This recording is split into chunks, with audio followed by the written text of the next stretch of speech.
Buenas noches con todos los presentes. Reciban el cordial saludo a nombre de Juris Peritus, encontrándonos próximos a celebrar el Día del Orgullo, fecha donde se conmemora la lucha que viene realizando la comunidad LGBT con el objeto de reivindicar sus derechos y aceptación ante la sociedad.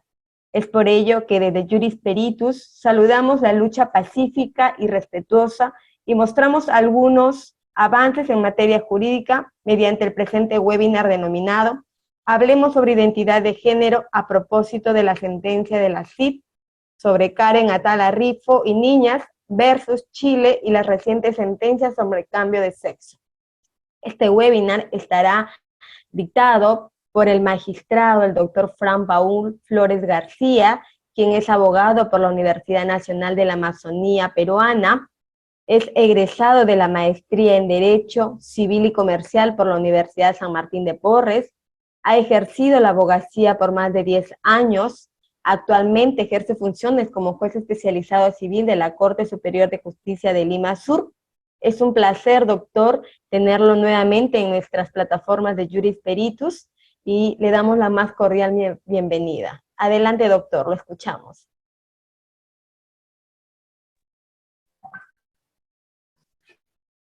¿Qué tal? Buenas noches, Katy. Buenas noches a todos los seguidores de Juris Peritus. Y les saludo hoy desde la calurosa ciudad de Iquitos. Y por eso les pido también de antemano disculpas si hubiera alguna interferencia durante la transmisión, debido a que el internet por aquí es un poco inestable. Eh, el día de hoy, como bien se ha difundido, vamos a conversar sobre identidad de género, con motivo de la víspera del Día Internacional del Orgullo de la Identidad de Género, que se celebra internacionalmente el 28 de junio de cada año. Y como siempre, Juris Peritus, estando en temas de actualidad, nos hemos propuesto conversar al respecto. Y vamos a iniciar este tema comenzando o comentándoles lo referido a una sentencia de la Corte Interamericana de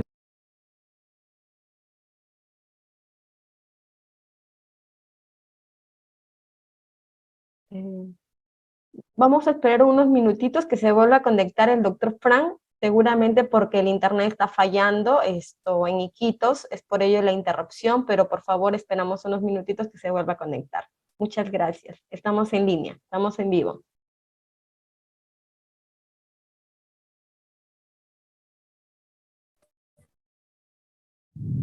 las sentencias que se han expedido en estos últimos años en nuestro país. Y para comenzar, esta sentencia de Karen Atala Rifo es un hito histórico en lo que se refiere a los derechos de la comunidad LGTBI.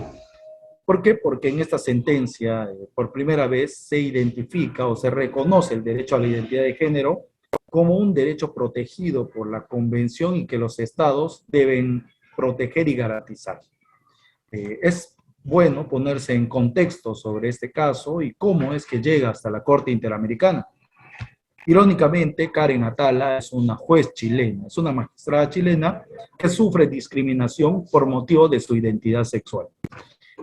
Karen Atala estaba casada con otro abogado que al momento de su divorcio ellos establecen un acuerdo de tenencia. En el acuerdo de tenencia fijan que va a ser Karen Atala quien se va a encargar de la custodia de sus 3 hijos menores de edad y el padre ejercerá un régimen de visitas. Este acuerdo y este divorcio sucede en el año 2002. En noviembre del 2002, Karen Atala inicia una relación sentimental con su pareja femenina del mismo sexo, ¿no? Lo que motiva también de que al lazo fuerte de esta vinculación, de este sentimiento, la nueva pareja sentimental de Karen Atala pase a convivir con ella y sus 3 hijos menores de edad. Esta situación no es del agrado del ex esposo. Entonces, considerando que la nueva situación fáctica de la familia, pues la madre había llevado a su pareja femenina a convivir con sus hijos, el papá considera que eso podría causar una afectación en el desarrollo de los niños, y por lo cual reclama la tenencia de los niños a través del Poder Judicial de Chile. En primera instancia, el juez le concede una medida cautelar, ¿no? Le da una tenencia provisional. En esta tenencia provisional se fija como uno de los principales argumentos que Karen Atala ha privilegiado sus propios intereses sobre los de sus menores hijos al haber decidido llevar a su pareja femenina a convivir con ellos, y que ello no garantizaría el interés superior de los niños. El papá obtiene la custodia provisional en función a esta medida cautelar. Finalmente, la sentencia declara infundada la demanda de custodia. Sin embargo, esta es apelada por el papá demandante. El juez de primera instancia declara infundada la demanda de tenencia, considerando que la identidad de género y la convivencia con su pareja femenina no significa o no representa un hecho que afecte el desarrollo integral de sus hijos. No se ha comprobado que eso tenga un impacto negativo en su crecimiento. Frente a ello, se interpone recurso de apelación y la Sala Superior, en segunda instancia, confirma la decisión del juez de primera instancia. Entonces, el demandante, el ex esposo, el papá de las 3 niñas, acude a la Corte Suprema. Es la Corte Suprema la que dicta sentencia definitiva declarando fundada la demanda. Y dentro de los principales argumentos para establecer esta sentencia, la Corte Suprema precisa lo siguiente, ¿no?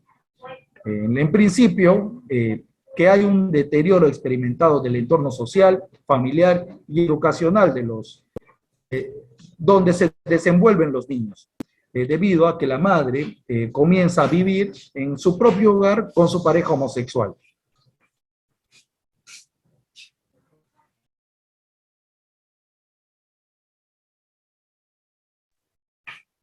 Seguidamente también considera que la señora Atala ha antepuesto sus propios intereses a los de sus hijos. En este término indica que ha postergado el desarrollo integral de sus hijos para dar satisfacción a su identidad de género y a su relación convivencial con su pareja homosexual.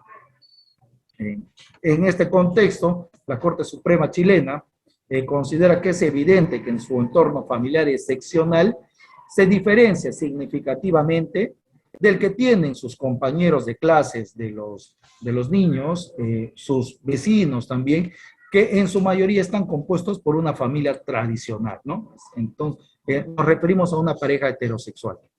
Es lo que justifica para la Corte Suprema que la tenencia sea otorgada a favor del padre. Es en función a esta sentencia de la Corte Suprema que Karen Atala acude a la Corte Interamericana indicando que se le ha vulnerado su derecho a la igualdad, a la no discriminación y que también a la vida privada y a la vida familiar.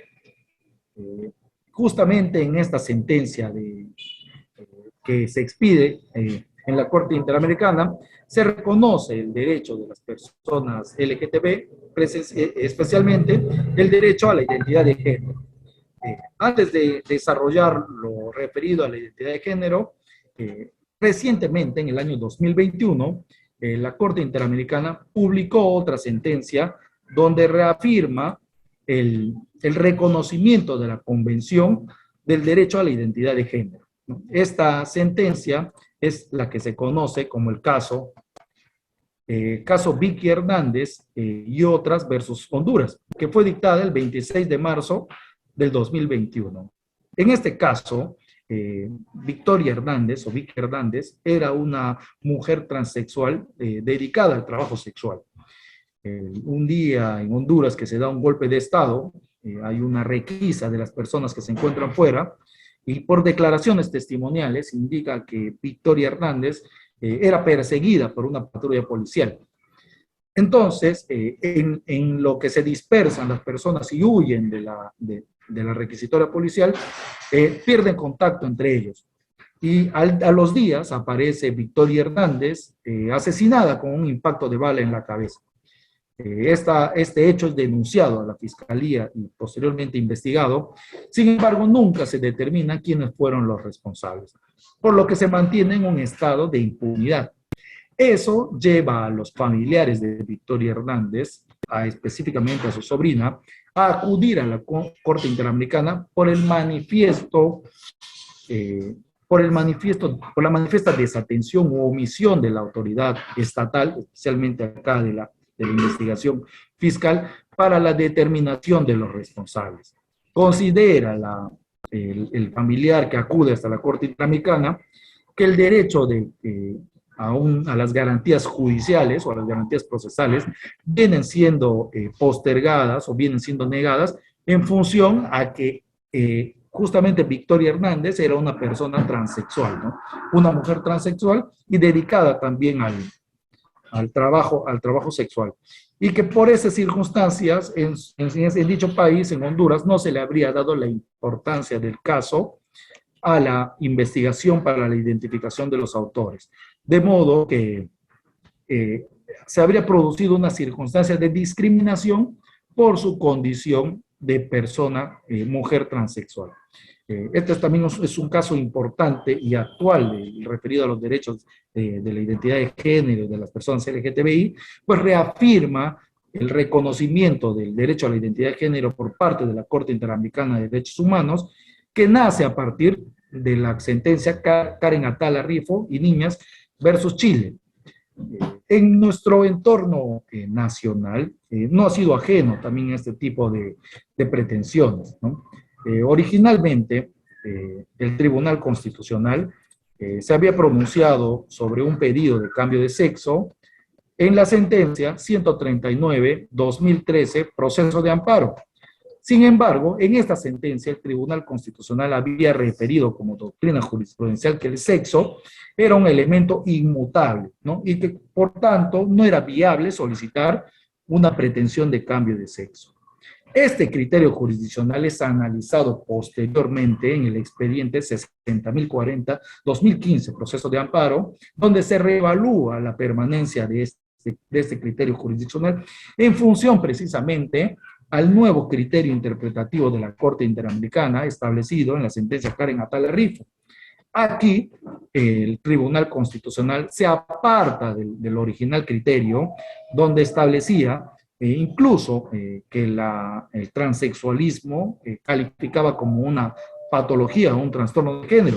Sin embargo, de acuerdo a los resultados actuales, a los estudios actuales, inclusive de la Organización Mundial de la Salud, se establece que más bien no se trata de una patología, sino de una disforia de género, una disforia de identidad. En esta sentencia del Tribunal Constitucional, la 60.040-2015, se precisa que hay una fuerte tendencia a reconocer el derecho a la identidad de género y que el derecho en sí mismo es algo cambiante y que evoluciona al pasar del tiempo. El Tribunal Constitucional peruano se aparta del original criterio y establece que los jueces ordinarios sí están habilitados para conocer las pretensiones de cambio de sexo y consecuentemente las pretensiones de cambio de nombre. Y para ello establece criterios específicos. Por ejemplo, que estos procesos o estas pretensiones deben tramitarse a través del proceso sumarísimo. Y eso va en función a otras directivas que establece la propia Corte Interamericana. Estas directivas, estos instrumentos están destinados a que se reconozca este derecho a la identidad de género a través de un proceso sencillo. Inclusive se alude a procesos administrativos que no tengan reglas estereotipadas. En esta sentencia, el Tribunal Constitucional habilita a los jueces ordinarios para que en función a ello determinen en cada caso particular si corresponde estimar una pretensión de cambio de sexo y eventualmente también si debe procederse al cambio de nombre, ¿no? En este caso, pues, de femenino a masculino o de masculino a femenino, ¿no? Según el tipo de identidad de género que se reclame.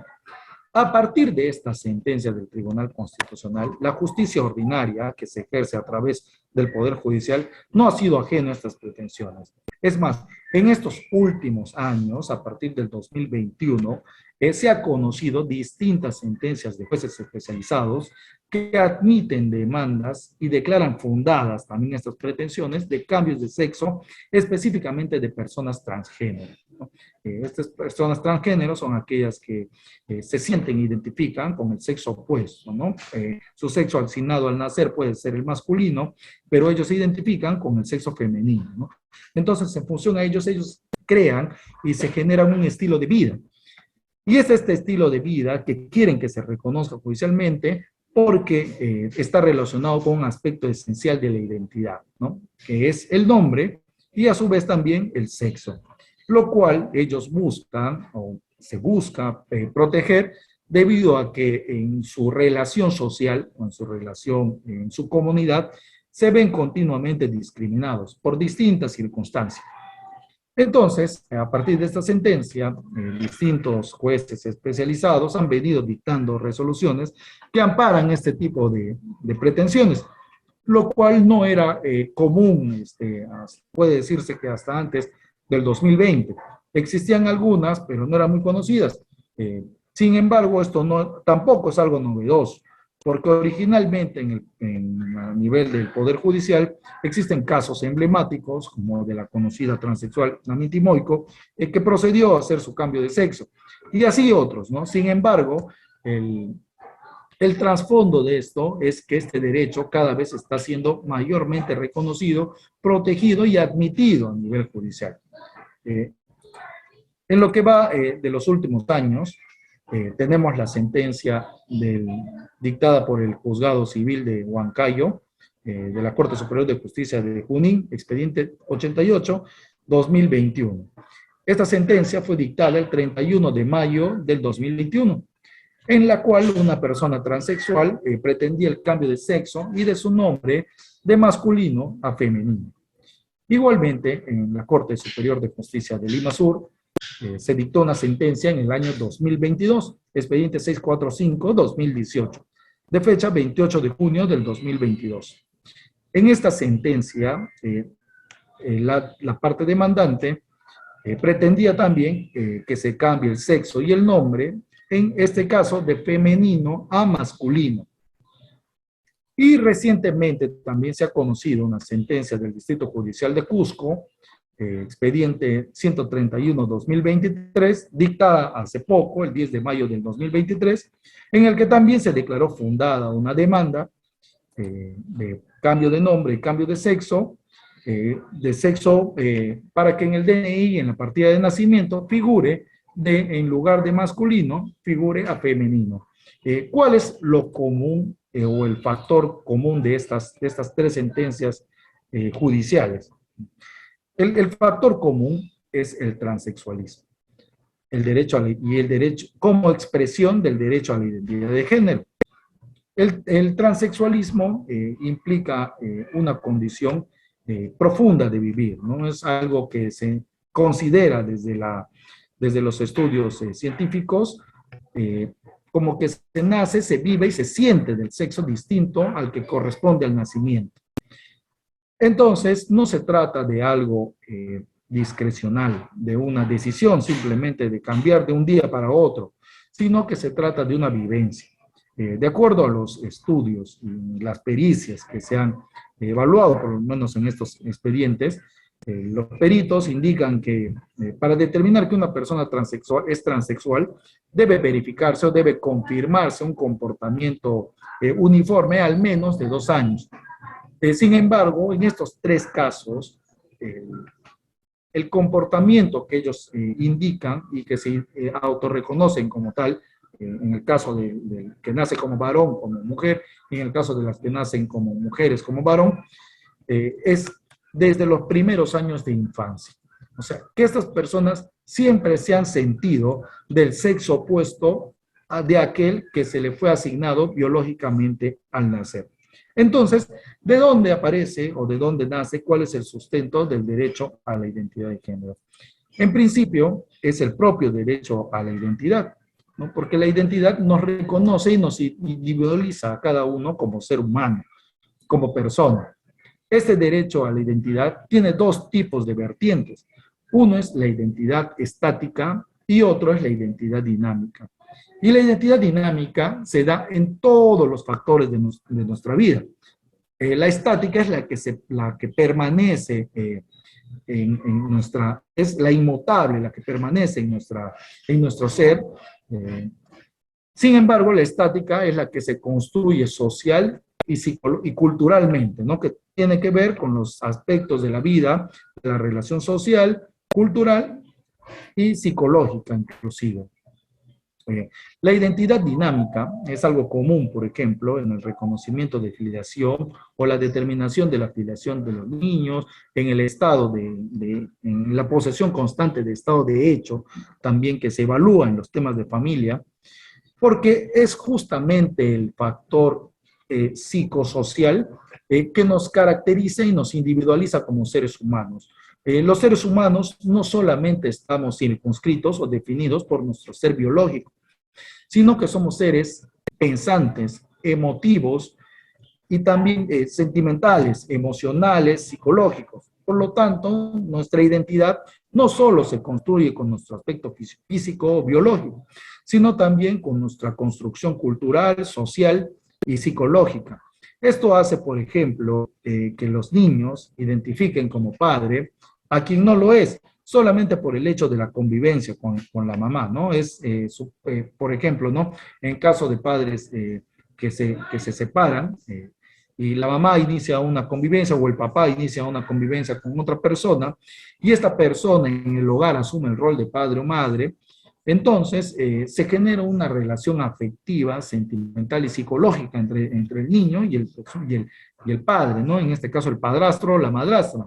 Entonces, él dentro de su ser, dentro de su aspecto psicoemocional, identifica a esa persona como su padre, aunque biológicamente, como su padre o madre, aunque biológicamente no lo sea. A eso es lo que se conoce como identidad dinámica. Y esta identidad dinámica también se extiende a los otros aspectos del desarrollo humano. Y dentro de ellos está la identidad sexual y la orientación sexual. Bien. Entonces, ¿qué es lo que la Corte Interamericana ha establecido con relación al derecho a la identidad de género? Bien, sobre esto, la Corte Interamericana, con relación a la identidad de género, ha establecido que es el derecho que tiene toda persona a vivir de acuerdo a su identidad de género autopercibida, sin ser objeto de discriminación ni de violencia por parte del Estado o de terceros. Por eso es que se establece en la sentencia Karen Atala y también en la de Vicky Hernández y versus Honduras y la de Karen Atala versus Chile, que el Estado adopte medidas legislativas para reconocer los derechos de la comunidad LGTB. Entonces, la Corte Interamericana reconoce que la identidad de género es una dimensión fundamental de la personalidad y de la dignidad de la persona humana, y que por tanto su reconocimiento y su protección son esenciales para garantizar el ejercicio pleno de los derechos humanos. La Corte Interamericana, en función a esto, ha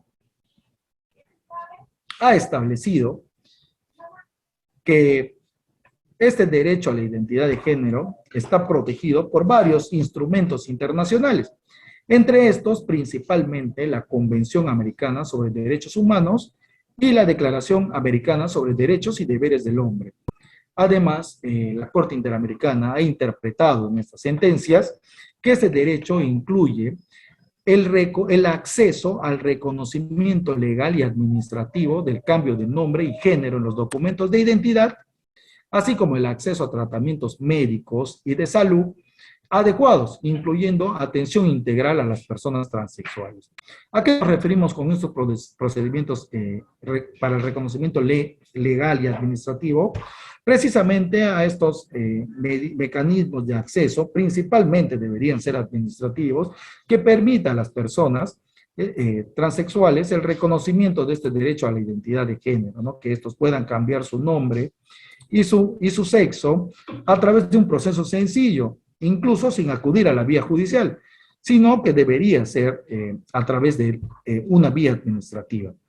En Perú no tenemos un reconocimiento de este derecho de esa forma. Sin embargo, a partir de la sentencia 60.040 del Tribunal Constitucional, se puede establecer que ese derecho se reclama en la vía del proceso sumarísimo a través del juez especializado civil.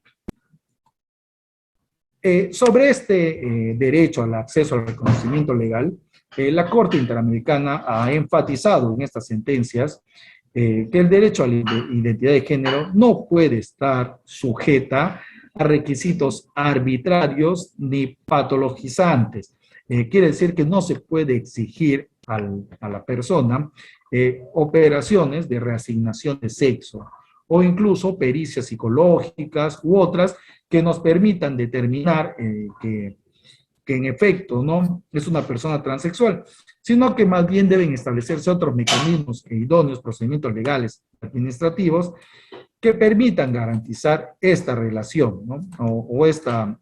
Que permitan verificar esta identidad. Entonces, el derecho a la identidad de género, según la Corte Interamericana, implica el respeto a la identidad de género autopercibida, ¿no? De las personas transexuales, entre estas, así como los derechos y servicios necesarios que ellos deben tener para tener una vida digna, sin discriminación ni violencia. Justamente los instrumentos esenciales de este derecho a partir de la sentencia Karen Atala Rifo son, entre otros, el informe sobre orientación sexual, identidad de género y expresión de género, publicado en el año 2015, también por la propia Corte Interamericana. En este informe, lo que se aborda es la discriminación y la violencia que sufren estas personas, precisamente basadas por su orientación sexual, por su identidad de género y por su expresión de género. En este informe se destaca justamente la importancia del reconocimiento y protección de la identidad de género como parte del derecho a la igualdad y a la no discriminación de la Convención. Otro instrumento internacional importante que regula el reconocimiento de las personas transexuales es la opinión consultiva 24/2017.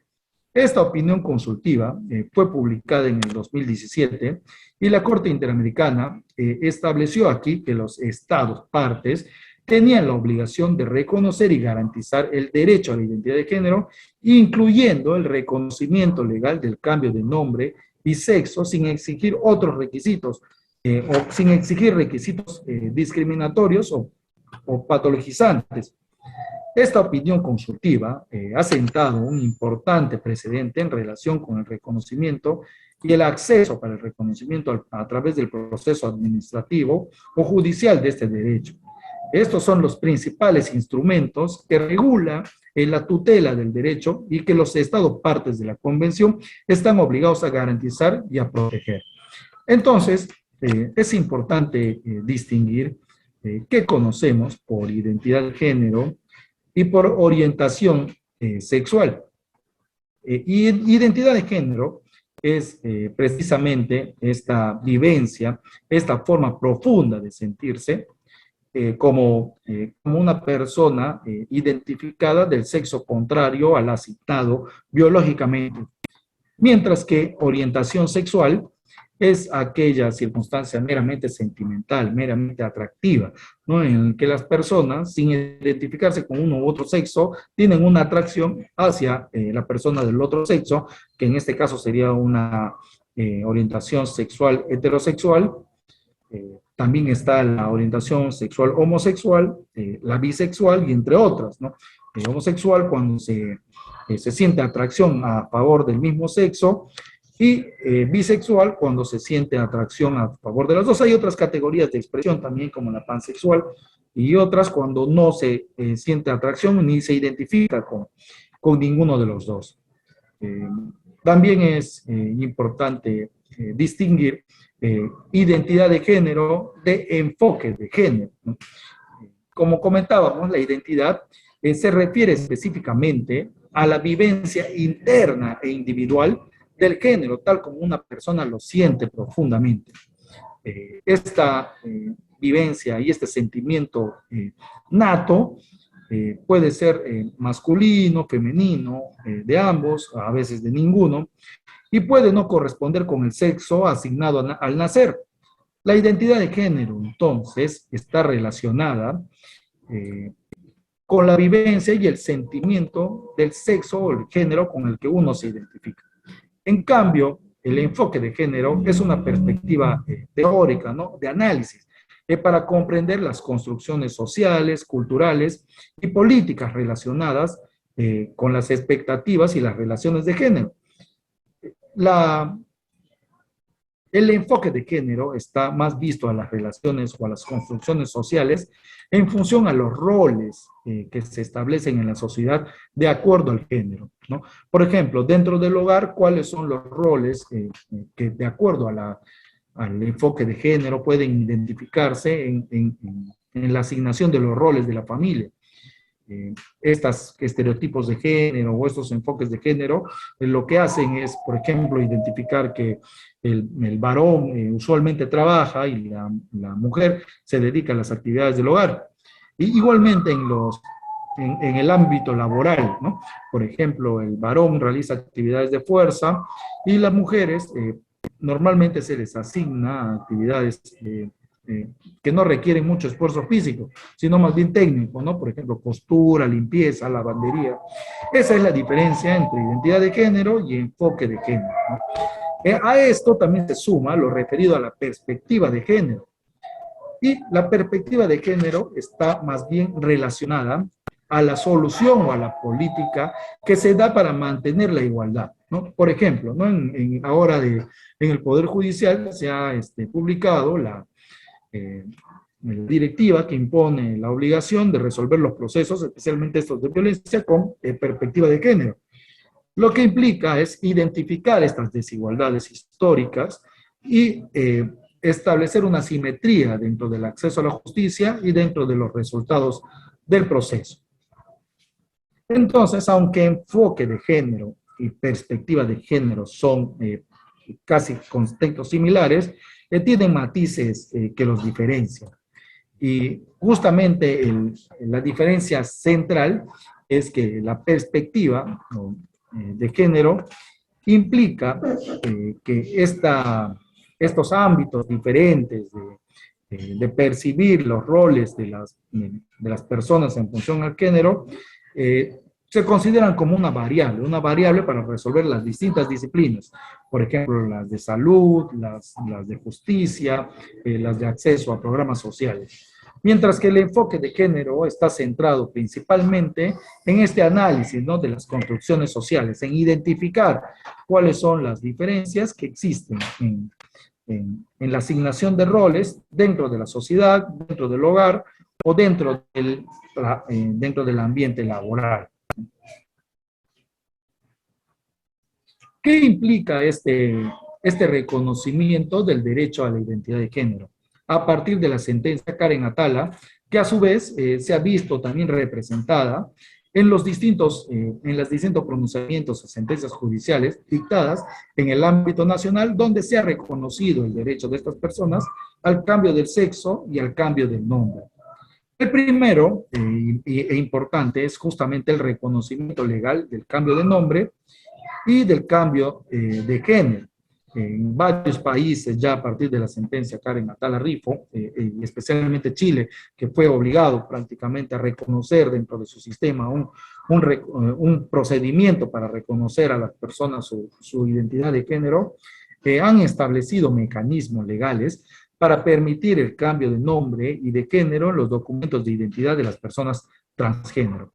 Esto les brinda la posibilidad de obtener documentos que reflejen su verdadera identidad, su identidad de género autopercibida. ¿Cuántas veces a través de los medios sociales o de las redes sociales no se ha visto que con motivo de que estas personas o esas minorías no cuentan con un procedimiento para el reconocimiento legal rápido y simplificado, que son objeto de constante discriminación, maltrato, ¿no? Por ejemplo, ¿no? En época de pandemia, se vio una intervención policial a una persona transexual que había salido en la oportunidad que por políticas de gobierno se habían establecido días específicos para que salgan los varones a hacer el mercado y días específicos para que salgan las mujeres a hacer el mercado. Entonces esta persona, mujer transexual, fue intervenida debido a que en su documento de identidad estaba reconocida como varón, ¿no? Y que por tanto eso le generó un trato humillante por parte de la autoridad policial, debido a que le indicaba que no tenía la autorización estatal, ¿no? Para estar andando ese día, que estaba referido, limitado al tránsito de las mujeres. Cosas así, de este tipo, suceden a diario, ¿no? Por ejemplo, también cuando suelen ir a atenderse en las instituciones públicas, por ejemplo, en los institutos de salud, en los hospitales, centros médicos, al momento de ser llamados por su nombre, incluso en instituciones privadas como bancos, al momento de ser llamadas con su nombre, son tratadas con cierta distancia, ¿no? Al ver que su apariencia física difiere de lo que aparece en su documento nacional de identidad. Entonces, a partir de estas sentencias, viene instituyendo y se viene reconociendo la mayor protección, ¿no? A estas personas de vivir en un ambiente de igualdad, sin discriminación ni violencia. Y esto justamente forma parte del derecho al reconocimiento legal del cambio de nombre y género, que en nuestro país se viene dando a través de la vía judicial, porque en la vía administrativa aún no se ha establecido un procedimiento para ello. También hay, a partir de estas sentencias, se han comenzado a promulgar los derechos o las leyes de la identidad de género. En Perú aún no contamos con una ley de la identidad de género, pero sin embargo existe un proyecto de ley que ha sido aprobado por la comisión y que se encuentra aún en debate. Pero sin embargo en otros países ya se han aprobado leyes, por ejemplo, del matrimonio igualitario, que garantiza el derecho no solamente a su reconocimiento del sexo en su partida de nacimiento, en su documento de identidad y de su nombre, sino también su derecho a formar su familia. Recordemos que actualmente, pues, en muchos países como el nuestro, no se reconoce el derecho de estas personas a la comunidad de bienes, o al matrimonio igualitario o a la unión igualitaria, ¿no? Como podría denominarse. ¿Qué sucede? Que a veces las relaciones que tienen estas personas que están basadas en el afecto, el amor, la asistencia y la solidaridad, como cualquier persona heterosexual, sin embargo ellos no tienen protección legal, porque a pesar de que puedan haber vivido mucho tiempo en convivencia, al fallecer no tienen los derechos, por ejemplo, que son propios del cónyuge o del conviviente heterosexual. Por ejemplo, la herencia, recibir la pensión, recibir el subsidio de salud, o incluso la división de la sociedad de gananciales, ¿no? Así que son temas pendientes todavía, o por lo menos en nuestro sistema legal. También a partir de esta sentencia y de los instrumentos internacionales, se viene reconociendo en el ámbito de la salud el acceso de estas personas a atención integral.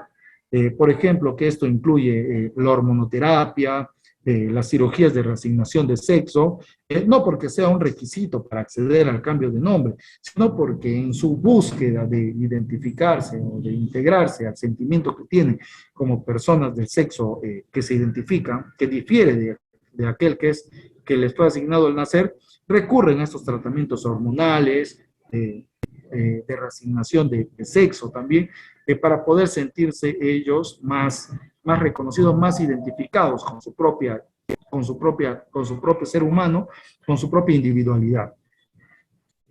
También lo que se viene promoviendo a través de estos reconocimientos legales o de estas sentencias es la protección contra la discriminación.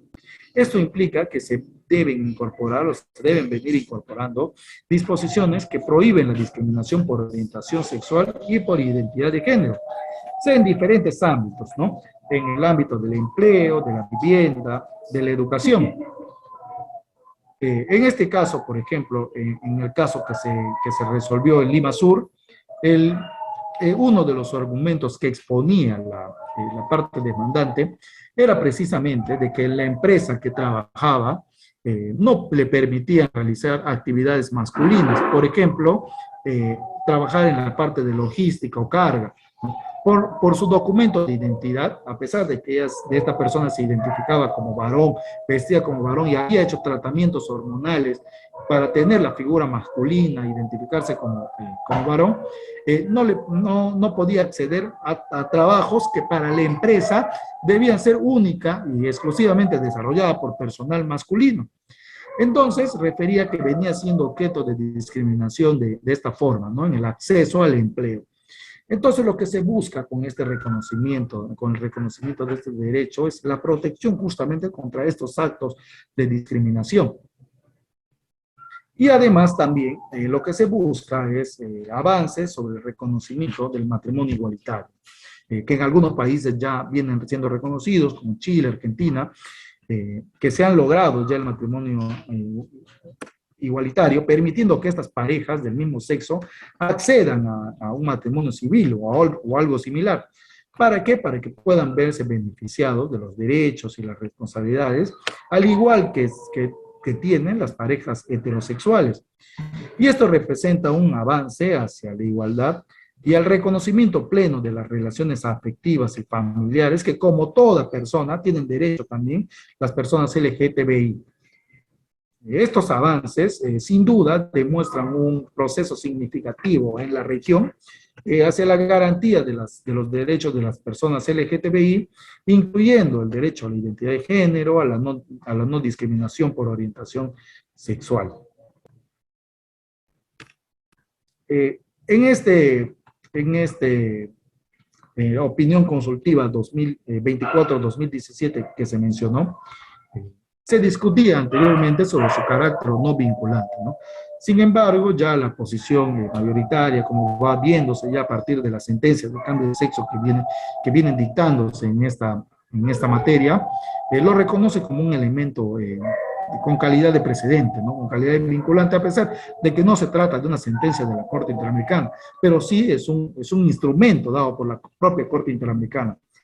Y aquí justamente se exige que los estados deben incorporar un procedimiento que permita el reconocimiento del derecho a la identidad de género sin dificultades.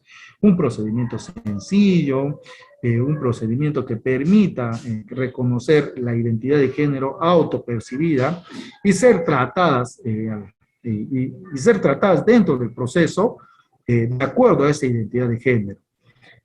Alude también a la autodeterminación de la identidad de género, por medio del cual la Corte Interamericana indica que las personas LGTBI tienen este derecho a autodefinir su identidad, sin que esté sujeta a requisitos patologizantes o discriminatorios, como es estas obligaciones que se hacían antes de pericias o dictámenes psicológicos para determinar si efectivamente se trataba de una persona transexual, o en todo caso se les solicitaba incluso otras más invasivas, como las clasificaciones de sexo.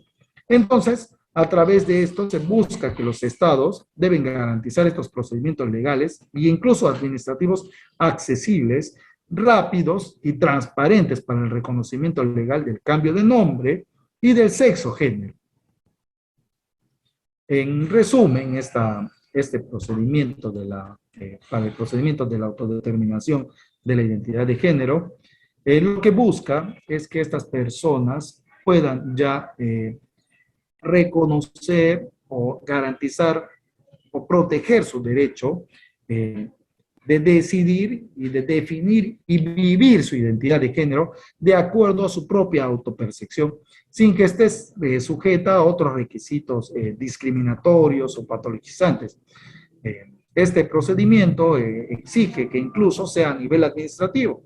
En lo que respecta a Perú, en Perú aún no hay una regulación que debería hacerlo el RENIE como órgano encargado del registro de identificación, establecido, ¿no? Un procedimiento establecido a fin de que estas personas puedan garantizar y proteger su derecho a su autorreconocimiento para que puedan identificarse sin motivo de que sean ya sujeto a alguna discriminación. Sin embargo, es a partir de la sentencia del Tribunal Constitucional 60.040 que ya prácticamente se da el acceso y la facultad, la posibilidad a los jueces para que en cada caso concreto determinen si corresponde o no proceder al cambio de sexo y también consecuentemente al cambio de nombre. Además, se ha precisado por el propio tribunal que este tiene que ser el procedimiento más rápido posible, ¿no? Y tiene que ser en el procedimiento ordinario más rápido posible. De allí que la vía en la que debe tramitarse es en el proceso sumarísimo, ¿no? Que es la vía más rápida que tiene el proceso judicial.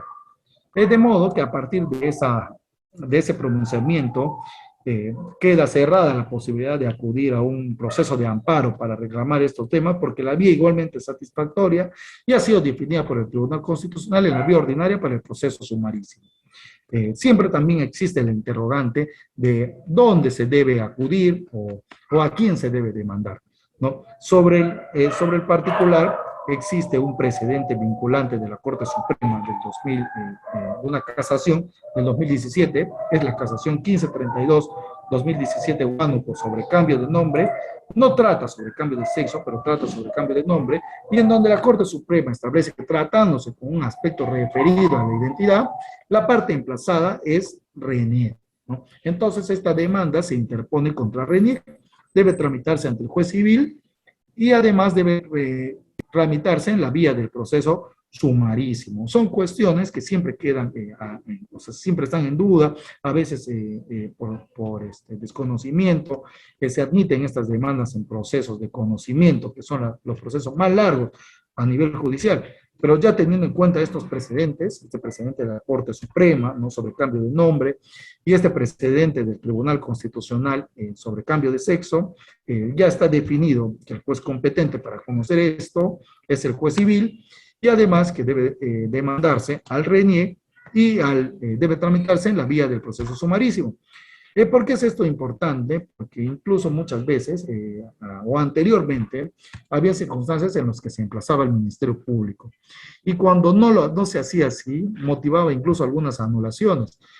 Hace ya algunos años, alrededor del 2016, en Arequipa se dictó una de las sentencias. Un juez de Paucarpata dictó una sentencia sobre cambio de sexo, que fue muy difundida y a su vez reconocida. Sin embargo, al irse en apelación a la sala superior, fue anulada por el hecho de que no se había emplazado el Ministerio Público. Fue esta nulidad y el tiempo que había durado el proceso lo que llevó a la propia demandante a desistirse de la pretensión. ¿Por qué? Porque justamente estar sujeto a un proceso largo, tedioso, hasta interminable, alimenta esta sensación de insatisfacción, alimenta esa sensación de discriminación. De allí que la propia Corte Interamericana, y por criterio asumido ya por nuestro Tribunal Constitucional, establecen que los procesos para evaluar estas pretensiones deben realizarse en la vía más rápida, ¿no?, que es el proceso sumarísimo.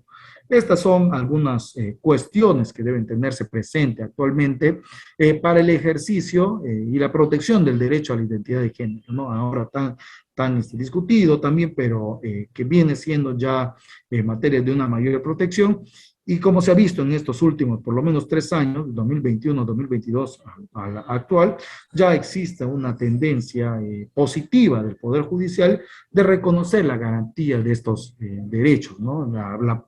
El derecho al cambio del nombre y a su vez también el derecho al cambio del sexo, ¿no? Evaluándose en estos casos, particularmente se han evaluado casos de personas transexuales. Eso son puntos importantes que nos permitimos compartir aquí a través de esta red y quedando atentos para cualquier pregunta. Muchas gracias, doctor Flores. Excelente ponencia. Sin duda, estas sentencias van a marcar un precedente en la reivindicación de los derechos de la comunidad LGTBI. Bien, doctor, sí, abusando un poquito de su tiempo, Voy a leer unas consultas que han realizado los participantes por interno. La primera pregunta es, ¿considera que el sistema de justicia peruano está amparando los derechos de la comunidad LGTBI? Lo escuchamos, doctor. Sí, sí considero, ya hay una tendencia del Poder Judicial antes, quizás había una resistencia por cuestiones de estereotipos o aspectos más que todo tradicionales de antaño, ¿no? Una resistencia a reconocer esos derechos.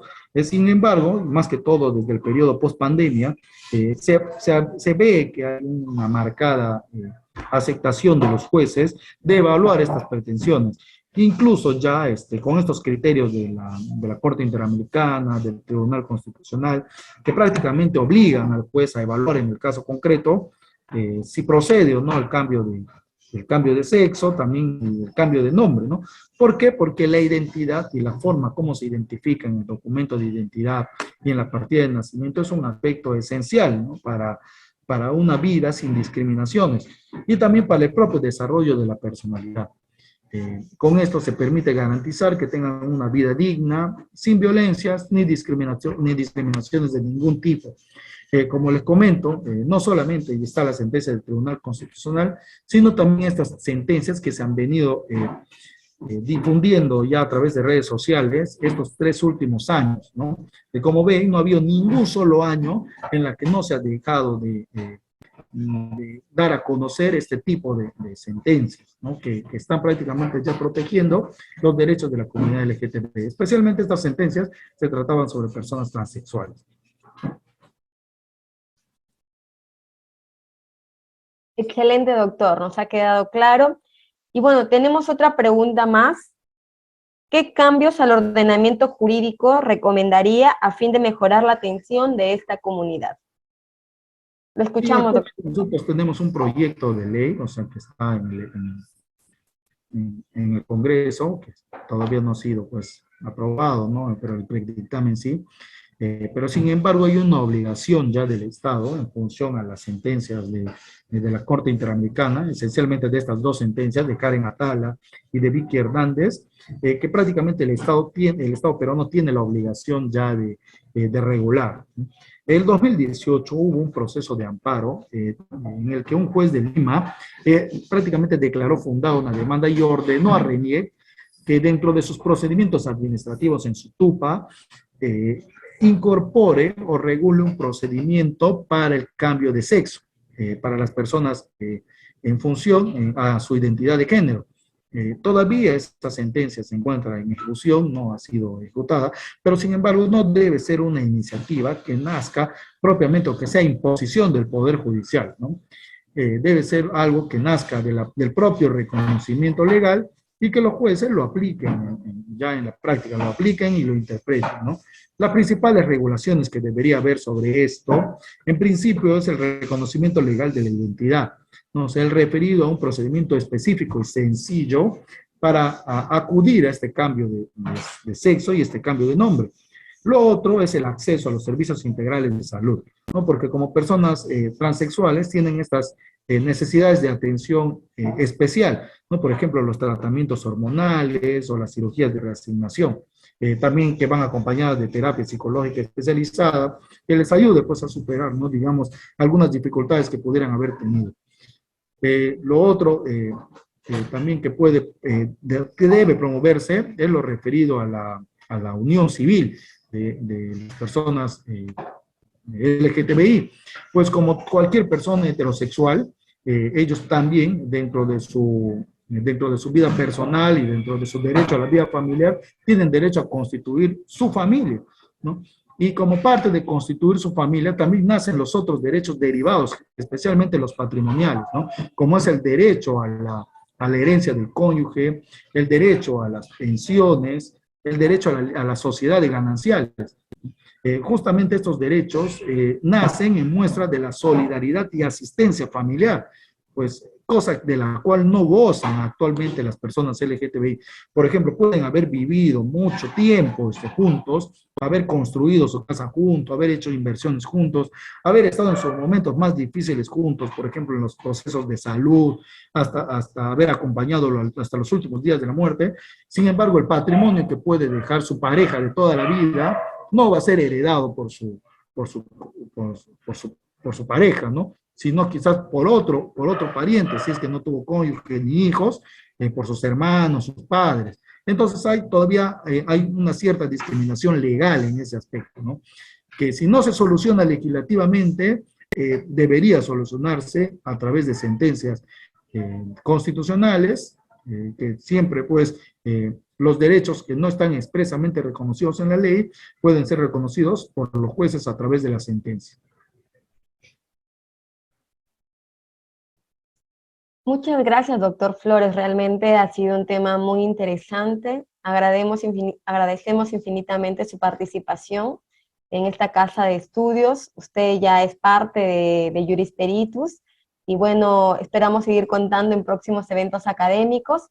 A toda la audiencia también se le agradece por su participación, por haber remitido sus consultas por interno y bueno, estén atentos porque van a haber futuros webinars. Gracias, doctor Flores. Que tenga buenas noches. Bien, gracias a Yuri Perito por la invitación y por el espacio, y también a todas las personas que estuvieron conectados, invitándoles siempre a seguir nuestro canal, que se suele estar hablando de temas de actualidad jurídica, ¿no? Hasta luego, me despido, que tengan un buen día. Buenas noches, doctor. Buenas noches a todos. Gracias.